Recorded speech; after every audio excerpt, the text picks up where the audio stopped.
So this is not a recipe for solving every problem.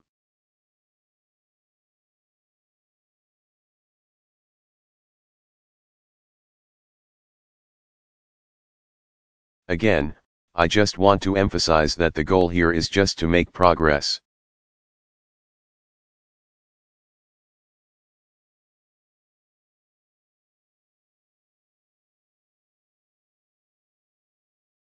And it's interesting, as I enter into my last year as president.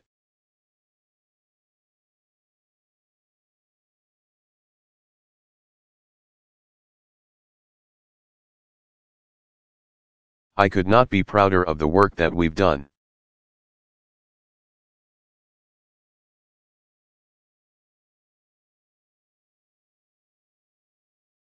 But it also makes you really humble, because you realize that change takes a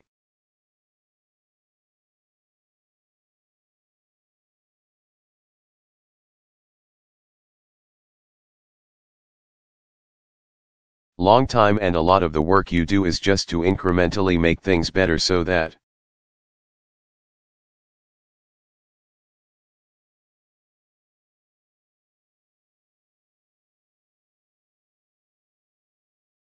10 years from now, 20 years from now, the crime rate has gone down.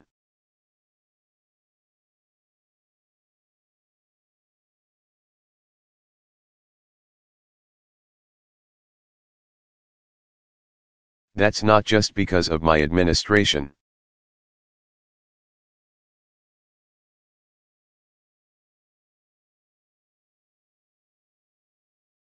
That's the groundwork that was laid by a bunch of good work by law enforcement and others for years.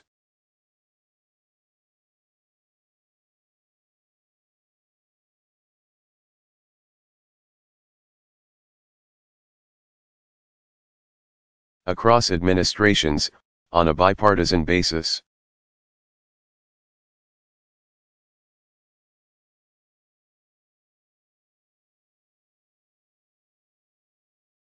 The same is true with traffic safety.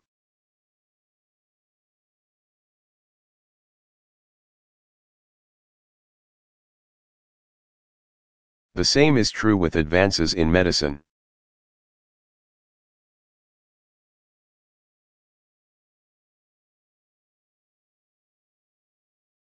The same can be true with this if we stop exaggerating or mischaracterizing the positions.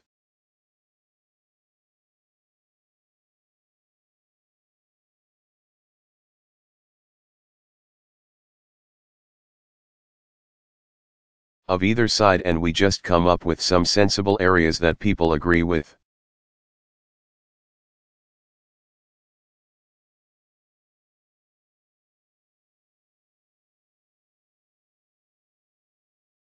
Background checks are an example. The majority of gun owners agree with this.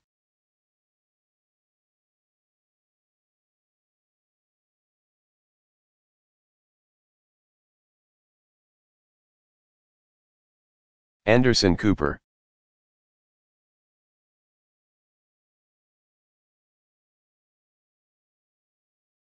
Question, Mr.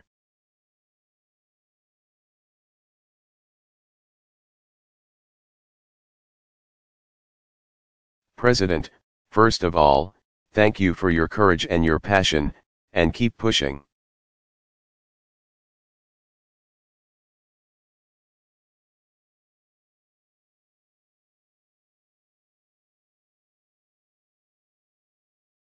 I happen to be from one of those cities where violence is not going down.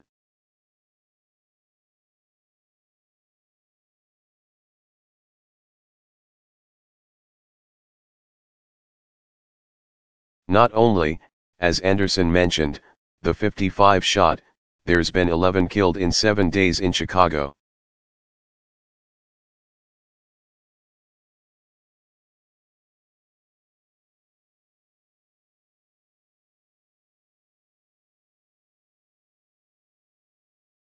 And one of the main reasons for that is the easy access to guns.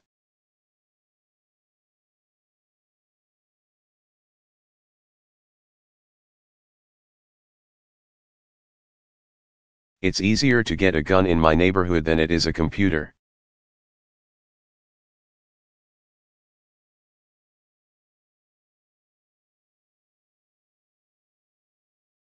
And the reality is because many of those guns have been bought legally.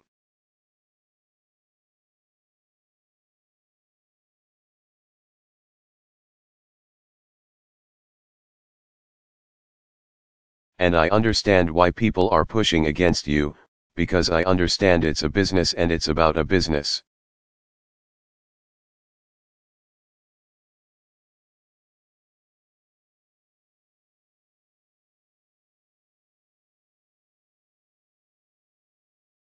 And so if we cut back the easy access to guns, less money for gun manufacturers.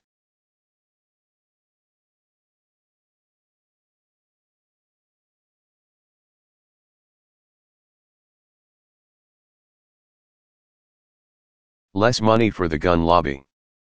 I understand the business of it. But that business is causing blood and the kids that are dying in Chicago.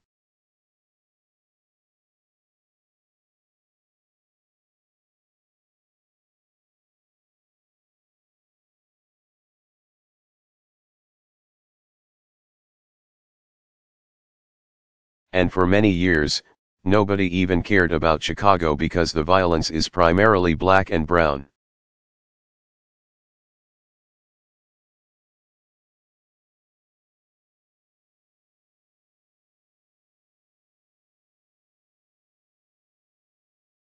The reality is that I don't understand why we can't title guns just like cars.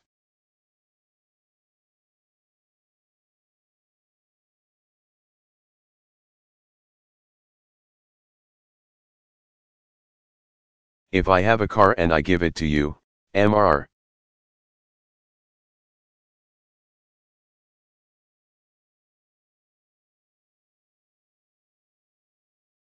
President, and I don't transfer a title and you're in an accident, it's on me.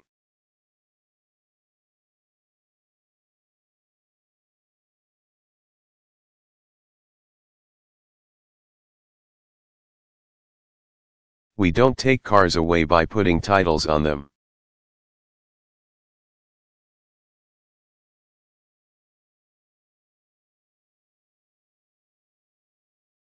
Why can't we do that with guns and every gun in America?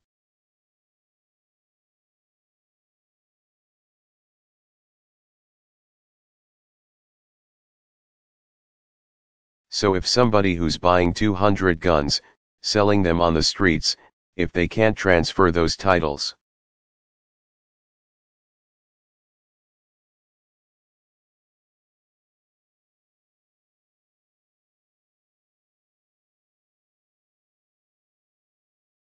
then they're going to be held responsible for the guns that they sell.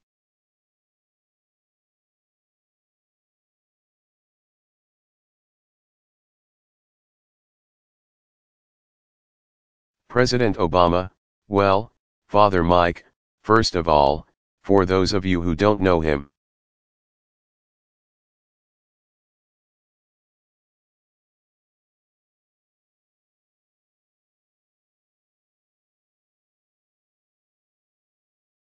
has been working since before I moved to Chicago, and I was a 23-year-old when I first met him.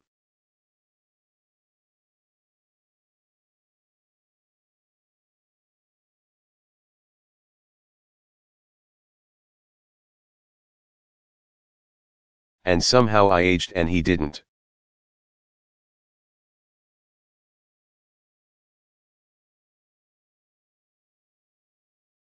Anderson Cooper.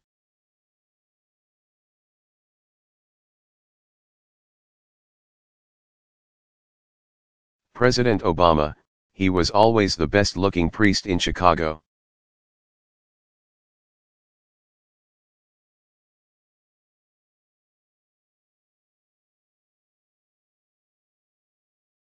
Issues like licensing, registration.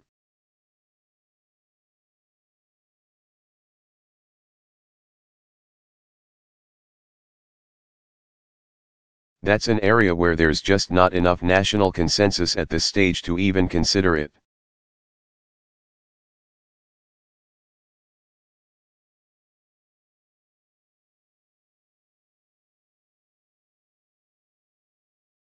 And part of it is people's concern that that becomes a prelude to taking people's guns away.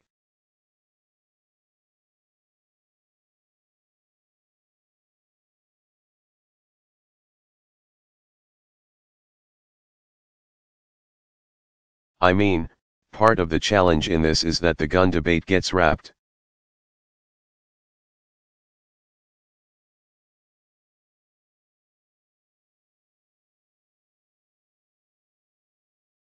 up in broader debates about whether the federal government is oppressive.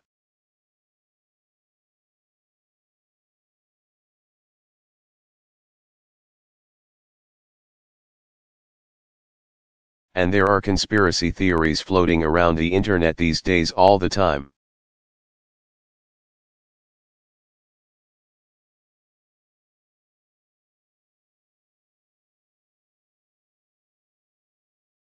We did a military exercise in Texas, and a whole bunch of folks were sure that this was the start of martial law.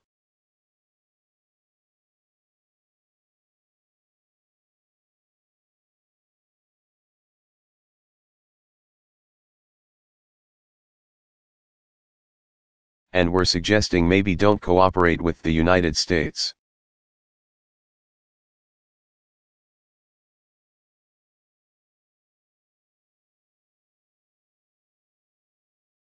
Army in an effort to prepare so that if they get deployed overseas, they can handle it.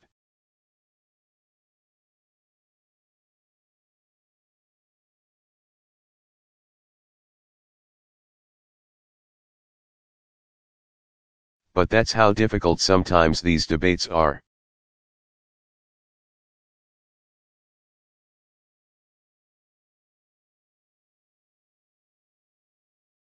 But I want to pick up on some things where I think there should be consensus.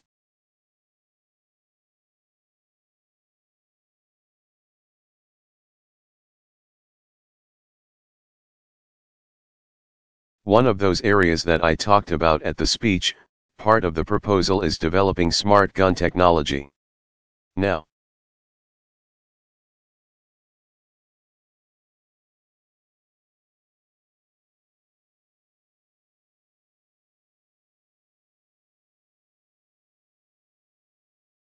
this is an interesting example. I don't exactly understand this.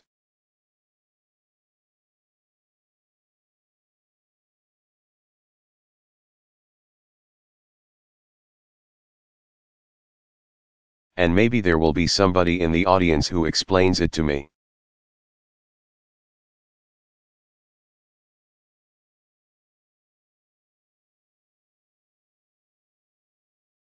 Back in 1997, the CEO of Colt said we can design, or are starting to develop guns where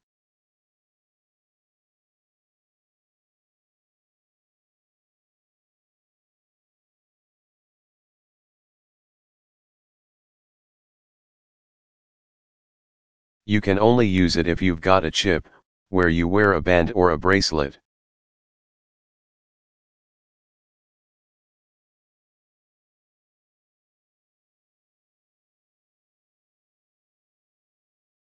And that then protects your 2-year-old or 3-year-old from picking up the gun and using it.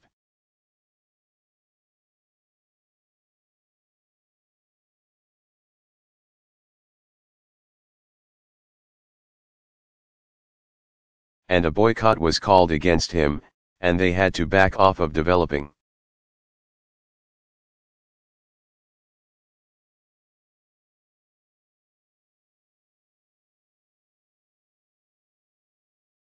That technology.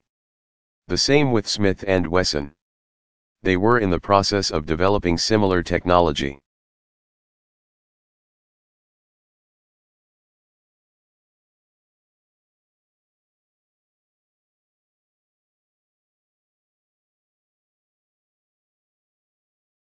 And they were attacked by the NRA as surrendering.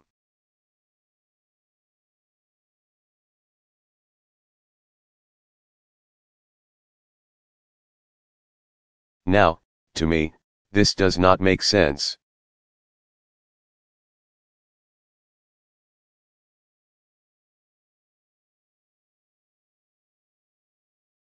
If you are a gun owner, I would think that you would at least want a choice so that if you wanted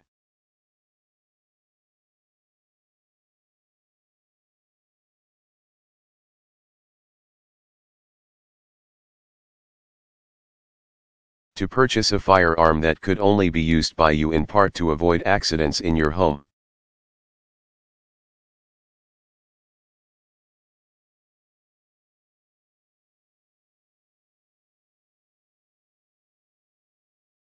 In part to make sure that if it's stolen, it's not used by a criminal, in part, if there's an intruder.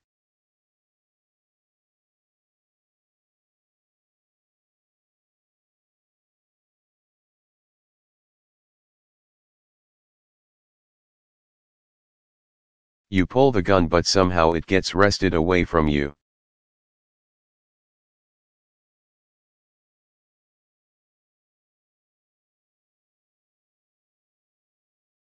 That gun can't be turned on you and used on you. I would think there might be a market for that. You could sell that gun.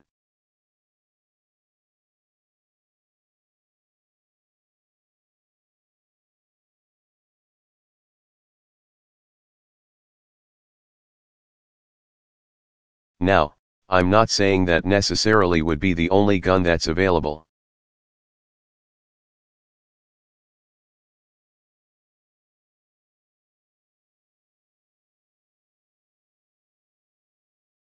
But it seems to me that that would be something that in any other area, in any other product, any other commercial venture,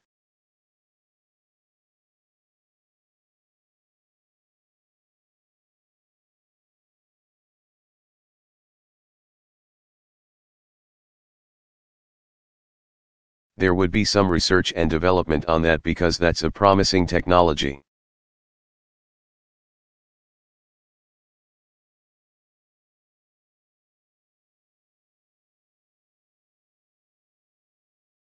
It has not been developed primarily because it's been blocked by either the NRA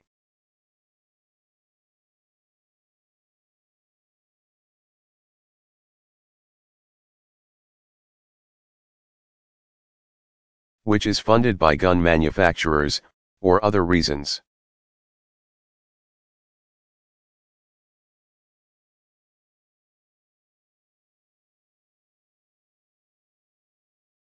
In part, what we proposed was, you know what?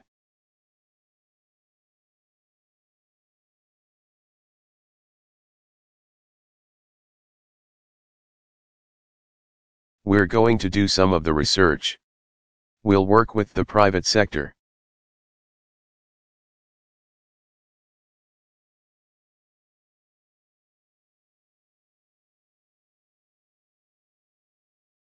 Anderson Cooper.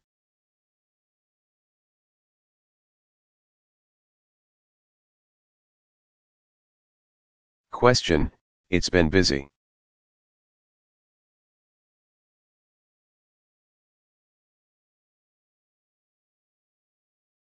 And certainly I think that shows, as Taya said earlier.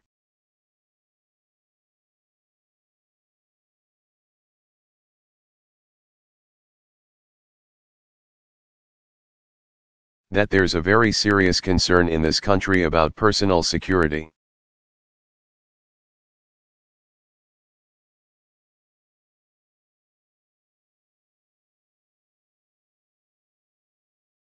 And the sheriff is right, they do everything they possibly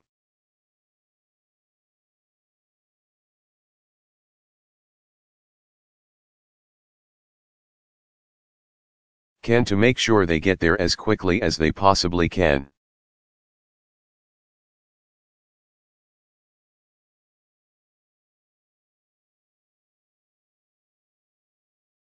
And my question is actually focused around law enforcement, as well.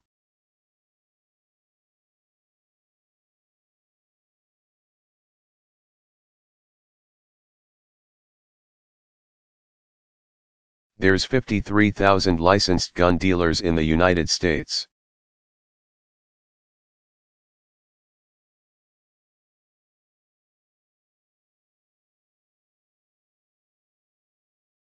Who stand behind the counter and say no to people all day.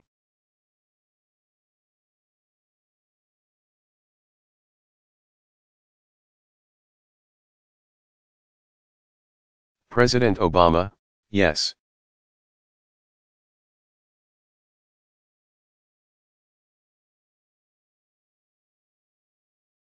Question, we feel it's our responsibility to make sure that people who have a criminal past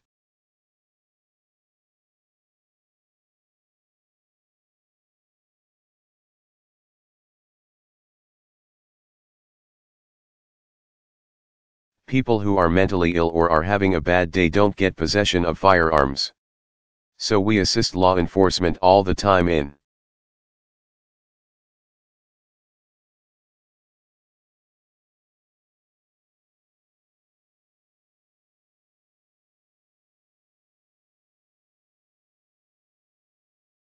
the process of making sure that those things don't change hands inside our commercial market if they shouldn't.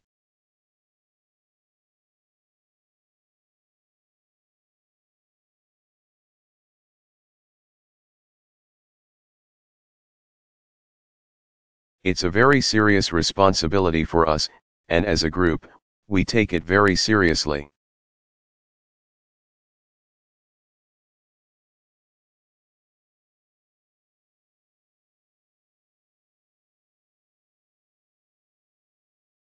My question is around the executive order related to the investigators, the inspectors.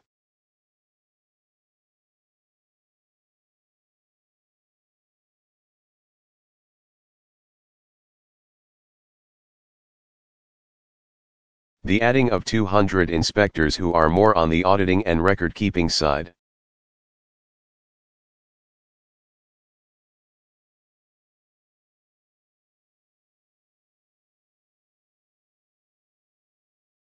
Why not add 200 ATF agents on the law enforcement side to keep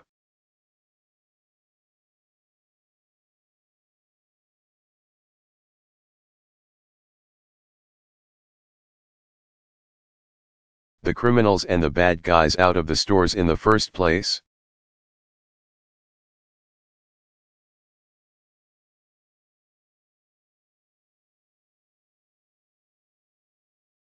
I mean, the problem seems to me to be you mentioned dealers who are less responsible than others.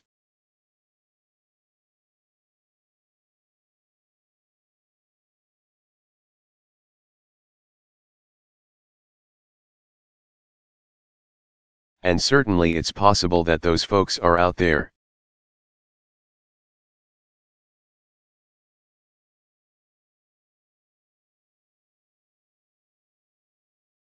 But if we can enforce the laws that already exist, the tens of thousands of gun laws that are on the books right now,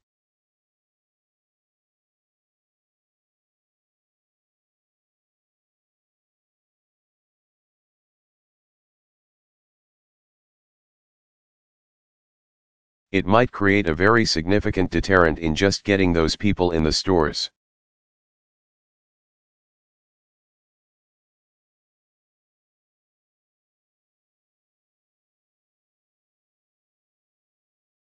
Anderson Cooper.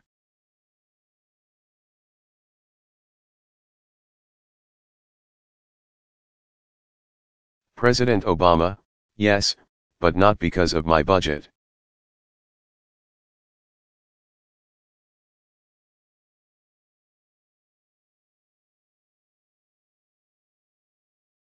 Anderson Cooper.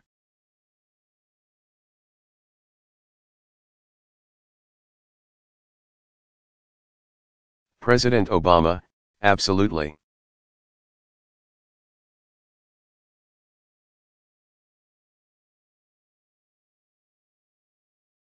Well, look, first of all, there are a whole bunch of responsible gun dealers out there.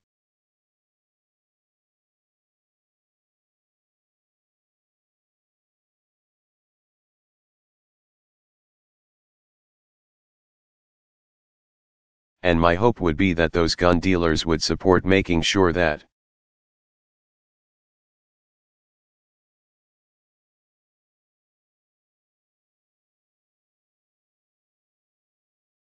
everybody is following the same rules that they are. That's number one.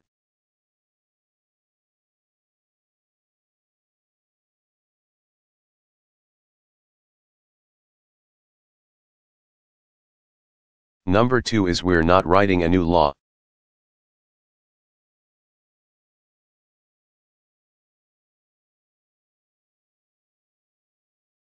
Only Congress can do that. This is about enforcing existing laws, and closing what has grown into a massive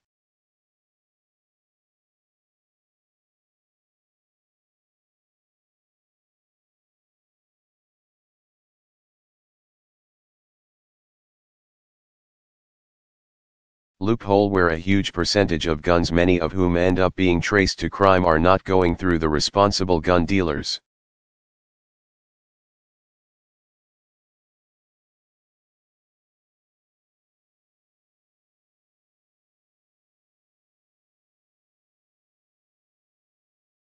But are going through irresponsible folks who are not registered as doing business.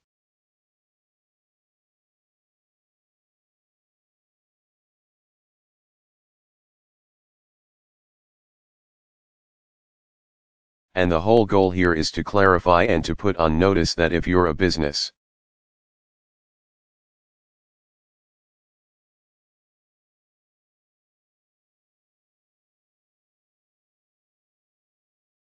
even if you don't have bricks and mortar, then you're supposed to register, you're supposed to conduct background checks.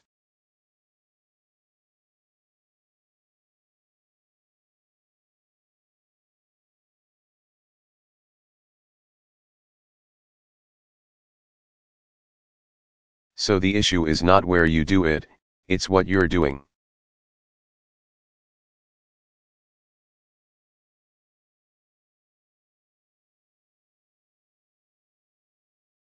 And that should not be something that threatens responsible gun dealers across the country.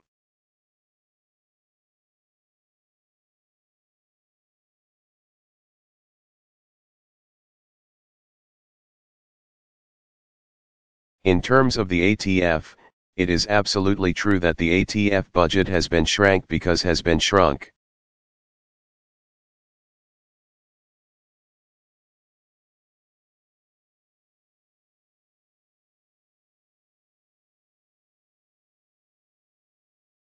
It's a little late, you knew what I meant, and part of it is because the politicizing of this issue.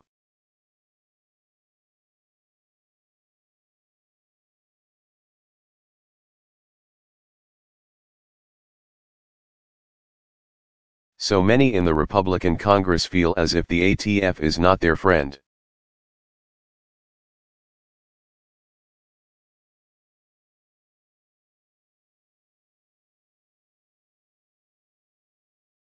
But their enemy. Part of the story I was telling.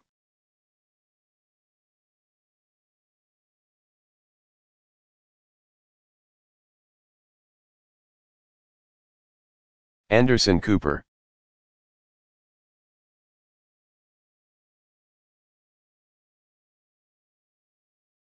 President Obama, well, but what I mean by that, Anderson, is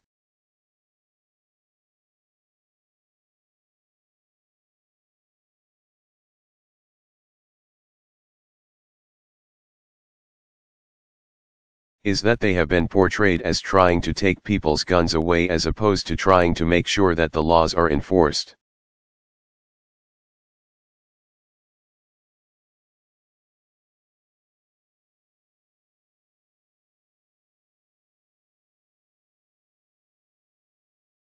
And one of the most frustrating things that I hear is when people say who are opposed to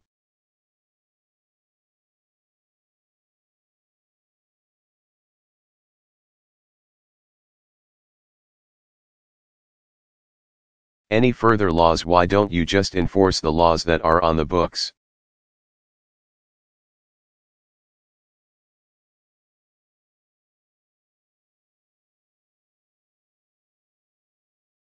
And those very same members of Congress then cut ATF budgets to make it impossible to enforce the law.